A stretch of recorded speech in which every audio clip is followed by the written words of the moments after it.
بسم اللہ الرحمن الرحیم۔ ایک مرتبہ سرکار مدینہ صلی اللہ تعالیٰ علیہ وآلہ وسلم کے صحابی حضرت اسامہ بن زید رضی اللہ تعالیٰ عنہ بیمار ہو گئے۔ جب حضرت امام حسین رضی اللہ تعالیٰ عنہ کو پتہ چلا تو آپ بیمار پرسی کے لیے تشریف لے گئے۔ اس وقت اسامہ کی زبان پر یہ الفاظ جاری تھے: آہ کتنا بڑا غم ہے، آہ کتنا بڑا غم ہے۔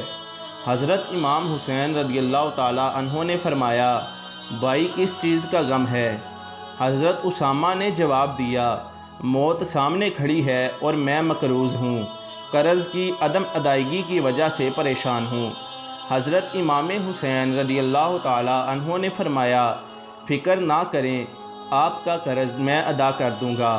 حضرت امام حسین رضی اللہ تعالیٰ عنہ نے تمام قرض خواہوں کو بلوایا اور ان کی ساری رقم ادا کر دی۔ یہ رقم 60,000 بنتی تھی۔ حضرت اسامہ رضی اللہ تعالیٰ عنہ خوش ہو گئے اور آپ کو دعائیں دیتے رہے۔ اللہ تعالیٰ سے دعا ہے کہ اللہ تعالیٰ صحابہ کرام و اہل بیت رضوان اللہ علیہم اجمعین سے سچی محبت عطا فرمائے۔ وآخر دعوانا ان الحمد للہ رب العالمین۔